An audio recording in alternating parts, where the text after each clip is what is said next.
There's a staircase in Paul's house, a simple narrow set of steps hidden away behind a locked door in the basement.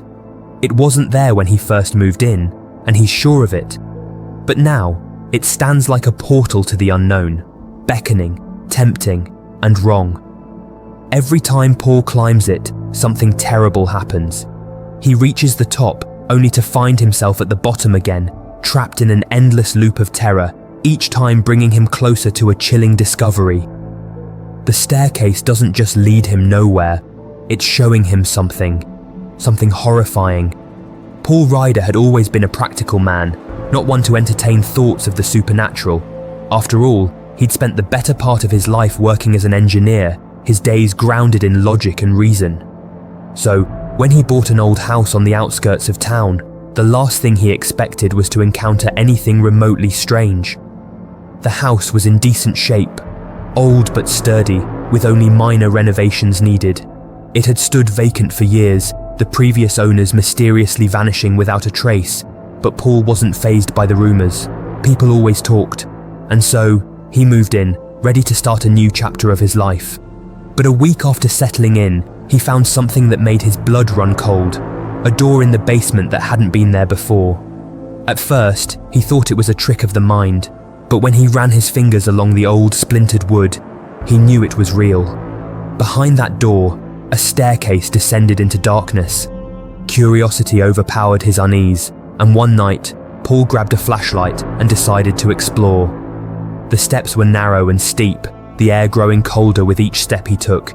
It was as if the staircase was descending into some unseen void, a place that didn't belong in his home. When he reached the bottom, there was nothing. Just a small, enclosed room with no windows and no other doors. But as he turned to go back up, he realized something unsettling. The staircase looked different. The banister was worn, the walls covered in strange markings he hadn't noticed before. He climbed back up, and that's when it happened. As he reached the top, he found himself standing at the bottom again, staring at the same worn steps he had just climbed. His heart raced. Confused, he began climbing again. But each time he reached the top, he was back where he started, at the bottom. It didn't matter how fast he moved, or how carefully he counted the steps. Every time Paul ascended the staircase, he ended up at the bottom, like some cruel cosmic joke. Panic set in. He called for help, but his voice echoed back at him, swallowed by the oppressive silence. Hours passed, maybe days. He couldn't tell anymore. The stairs never seemed to end. It was only when exhaustion overtook him that he collapsed at the bottom, the flashlight slipping from his hands, casting flickering shadows across the walls. That's when he saw it, something he hadn't noticed before. Carved into the wall at the foot of the staircase was a name. His name. It was written in long, jagged scratches, as if someone had been trying to etch it into the wood. Underneath his name were other names, countless others, etched deeper and darker.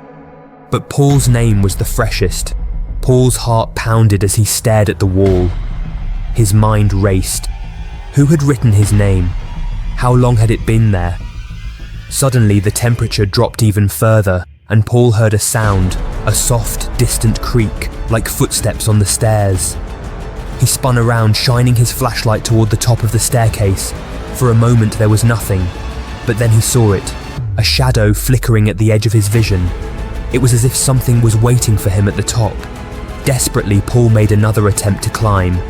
This time, when he reached the top, something was different. The hallway wasn't empty. Instead, there was a mirror, a tall, old mirror with a cracked frame standing against the wall. And in the reflection, Paul saw something that froze him in place. He saw himself, dead. His reflection was of his own body, lifeless, crumpled at the foot of the staircase, his face pale and his eyes open, staring into nothingness.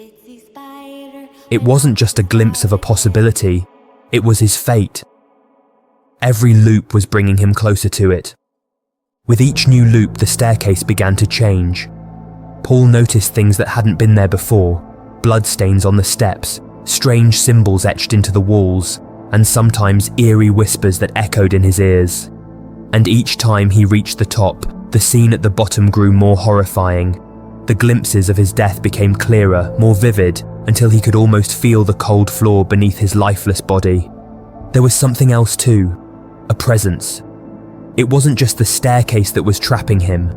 It was something far darker, something that fed on fear, on desperation. Paul wasn't just stuck in time, he was being hunted. The staircase wasn't just a loop, it was a prison, designed to break him down, piece by piece. Paul's mind raced as he tried to make sense of it all. Why was this happening? What did the staircase want from him? The more he thought about it, the more he realized this wasn't just a random occurrence. The staircase had chosen him for a reason. He began to piece it together. The previous owners of the house hadn't vanished. They had been claimed by the staircase. They had fallen into the same trap, unable to escape the endless loop of time. And now it was Paul's turn. But why? What did the staircase want? And then it hit him. It wanted his soul. Paul knew he had to break the loop. But how? The staircase was unrelenting, and every time he tried to escape, he was pulled back in. Desperation clawed at him as he made one final attempt. He reached the top, staring into the mirror again. But this time something was different. Instead of seeing his own death, he saw the face of a man, an old man, gaunt and twisted, his eyes black with malice. The man's mouth moved, whispering a single word: sacrifice. Paul realized then what the staircase wanted. It needed a life to break free, but not just any life, his life. It had been trapping him in an endless loop, forcing him to relive his death over and over again until he gave in, until he willingly sacrificed himself. But Paul wasn't ready to give up. He wasn't ready to let the staircase win. In one last act of defiance, Paul grabbed the mirror and smashed it against the wall. The glass shattered, and for a brief moment the staircase seemed to tremble, as if the very fabric of time was unraveling. The air grew thick and the shadows that had been haunting him recoiled.